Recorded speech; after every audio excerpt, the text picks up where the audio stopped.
Some of them were big working spaces, really, really big working spaces. And it just seemed really hectic out there. Like it was almost like a trading floor going out there, which is good for some businesses, but just not right for us. So welcome to the Make It Work Watercooler podcast. I'm your host, Andy Willett, and with me today is a good friend of mine, Jason Nangle. And Jason is the managing director of Recruitment, which is a fairly recent startup, just several months into being live as a business. But I'm going to ask Jason to give you a bit of background as to where he came from, what his background is, and where he's at right now. Jason. My name is Jason Nangle. I'm the founder and managing director of a company called Recruitment. So Recruitment, maritime recruitment experts, essentially. So we do recruitment and executive search within the maritime field. So my background before that was I've been in the maritime field for probably the best part of 15 years. I've been in Singapore for about 11 years now, 11 or 12 years or so now. And yeah, we launched our business in September. Fantastic.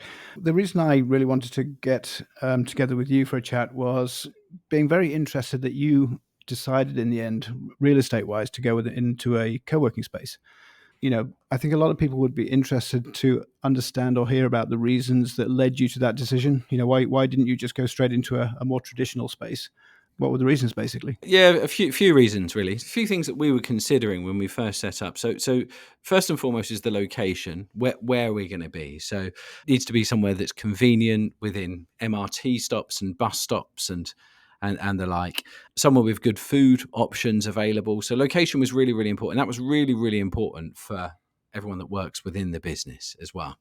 Number two is the environment that they're going to be walking into. So the environment of the office. What does the office look like? How does it feel? You know, if it looks good, they feel good. So people are going to want to come to work.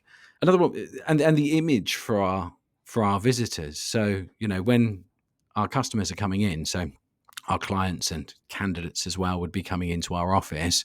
How do we want them to feel? What image do we want them to receive when they're walking in? So I had a visitor today, for instance, that came in, and first thing that they said to me was, "Jace, this is nice. It feels like a private club vibe," and that's exactly the sort of thing that we would be looking for, right?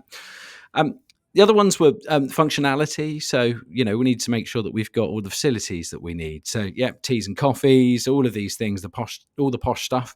We need good noise proofing. We need good places to eat, good connectivity, internet. I don't think that's much of a problem in over here. We need comfy chairs. So we need good comfy chairs for everyone to be able to sit in. We need a good space for people to be able to walk around. And then the last criteria for me, I wanted somewhere with a view. So, and the view that I was looking for, we're in the maritime industry. I want to look out of our window and see ships. You can't see the ships behind me because that's heading north, but the ships are that way and you can see them. And that was one of the key criteria for me. So quite a few things to consider. You were talking about the different types of co-working spaces that were available to you. Could you just describe a little bit about that and as to what you saw and what you ended up choosing in the end? Yeah, so I looked at a few ranges of different places. So, and they varied from, I mean, often most of them had their own. We wanted our own private working space. So we needed our own office. And then if there's more wider stuff going on around that, then that's fine as well. So I looked at various places. Some of them were big working spaces, really, really big working spaces. So they've got offices, but then they've got lots of people out in the main area, which are on desks and desk hopping or hot desking, whatever you want to call it. And it just seemed really hectic out there. Like it was almost like a trading floor going out there, which is good for some businesses, but just not right for us. We have lots and lots of confidential discussions all the time, and we need to be in an environment where that is always kept confidential. And I'm assuming in those types of environments you wouldn't get your own private desk, would you? It would be, you know, just desk sharing. You would just turn up, find a space, and then make that your home for the day. I think there's a choice of I think you can have a set desk in a main room environment, or you can just find a desk and start working there. I think you can do either or, but we didn't explore it because it just wasn't fit for the business. So we had those types of so much larger environments. Then you had other ones which were I would say is probably a bit better for tech companies. There was one that I really, really liked initially because I went to go and see a client there previously. But when I went there myself, I started to look at it and I didn't feel quite the same way. People walking around in jeans and t-shirts. It's very tech, which is great if you're a tech company, and it's very hip and funky, but probably didn't really go with the image of what our business was. Because we get lots of clients that are coming into our office. They use our meeting room space. We have meetings in our office all the time with them. Right. We have candidates that are coming into our office all the time. Mm. So we needed a bit more of a personal environment. So there were some big spaces with things like. So initially I thought, let's look at these sorts of places because they've got pool tables or ping pong tables, they've got free flow beer for 2 hours on a Wednesday, and all of these little things that kind of grab you in. But actually it just didn't really work. It didn't tick too many boxes for us in the end. And then I also started to look at other places which were much more executive style. So it's kind of places that you'd imagine, or places that law firms are working in, these types of environments where there's not really that working space outside. People there's normally leather chairs or some really well decked out areas, public areas for people to use, but predominantly people are working within their offices, and that was the theme that I wanted to stick to, and that was the clients that I saw. They had a similar type of themed offices. Yeah. And I really enjoyed that, and that's something I walked into and I thought, okay, this feels good. This feels like a good environment. So I saw maybe two or three offices like that, and three of them. I actually just saw three all in this area, and then I homed in on this one. It just felt right. When you. And I wasn't expecting this when I was going into co-working spaces. I thought I'd have to make some sacrifices, and I didn't really have to make any sacrifices. There were some nice surprises to it. But when you're buying a house and then you go through 5-10 houses you're viewing, and you're like, you're never going to pick a house. None of them feel right. And then suddenly you get to a house and it's like, do you know what? I really clicks. like this. And then you just put an offer in straight away. Yeah. Everything clicks. It felt like that. That's Right. how it felt for me. Perfect. And then I showed the team all three offices, and they picked the same one that I did. So it worked out well. So it did work out well. And of course, being a startup, in a business in its infancy, you really need to consider flexibility too, right? So I'm assuming that you were offered pretty flexible leases versus hiring a traditional office where you might be locked in for, say, 2 years.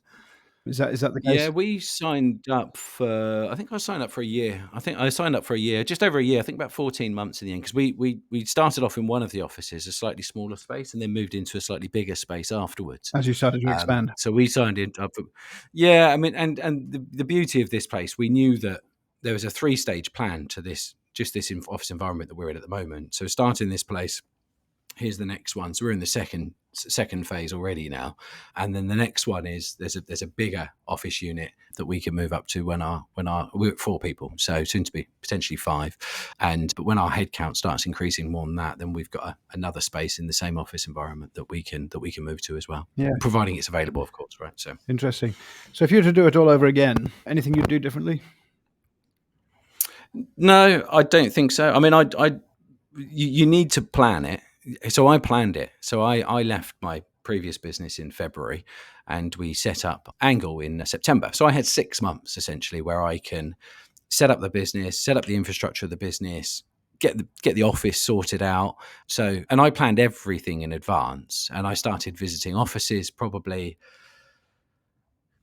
about 2 months before we'd moved in, and so I knew what was available at that point. And I guess there was about 8 or 9 different offices that I saw. Then I went back the second time with the team, so then they can select which ones they wanted to narrow down on.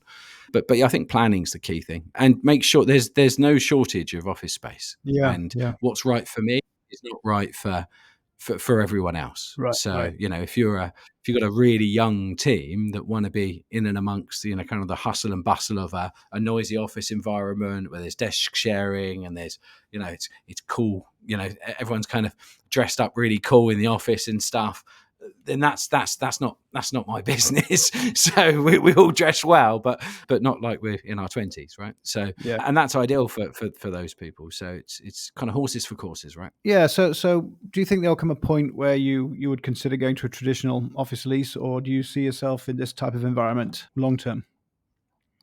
Yeah, I think so. We'll have to. I think we'll have to at some point, because I think that when you start to get a certain number of employees and the space that you need in a private rooms in a co-working space, for instance, I think the costs start to imbalance. Right. So, Right. and what that number is probably about, I don't know, 8, 9 staff, something like that. It's going to be hard for us to move away. So if I do get somewhere, I really like shop houses. I think they're fantastic. I love the shop houses, and particularly if I could have a whole upstairs, downstairs, everything, that would be my dream. But I think we're a bit far off of that. Yeah, I don't know the practicalities of shop houses, so I'll definitely have to look at that. But I think we're a couple of years off of that There's at the definitely moment, at an least. allure Anyway, for sure. Fantastic. yeah, no, definitely, definitely. But I think it'll be difficult to draw away from here, purely because of the amenities that are around us, the location, the office facilities that we've got. I think it's going to be hard. I'm going to have to spend quite a lot of money on a renovation, where the next place that we move into, to make it feel like this. So I mean, yeah. and you've touched on a really good point there. I mean, that's a huge consideration, is CapEx, right? When you do set up an actual office and take on a long lease, you have to consider the expenditure of setting it all up and also making it good again when you finally move out. So something Yeah, we exactly. really don't have to think about that with co-working. So that's something else worth thinking about. That's all really interesting, Jason. Is there any sort of pointers or tips you would give anybody considering moving into a co-working space versus a traditional model? Yeah, I mean, do your homework. Make sure it's the co-working space is the image that you want for the people that are going to be working with you. But also, if you're going to be getting a lot of footfall or some footfall from clients or vendors, for instance, you're going to need to consider these sorts of things. There are so many different options. Some give free meeting room spaces and some don't give free meeting room spaces. So, but you just need to take the time out. Just need to take the time out to get round, check out everything, make sure you have a good look around and what's out there. And then you'll be able to make the right decision, and it will register, it will click. You'll get to one place and you'll be like, okay, this is the place. Yeah, it makes sense. Well, Jason, thanks for your time. Really appreciate you sharing your experience looking and finding and setting up a co-working space for your team. Wish you all the best, continued success. It sounds like everything's going very well so far. And if anybody wants to get hold of you or reach Angle Recruitment, how would they do that? Yeah, I mean, we've got a website, so www.anglerecruitment.com. That's ANGLE, Angle, not Angel, as some people are saying. And you can see us on LinkedIn. You can connect with any of the team here, me, and there's Amy, there's Tony, there's Jasmine. So people can connect through there. Wonderful. Thank you, Jason. Appreciate it again, and look forward to catching up the next time. Take care. Pleasure. Thank you very much.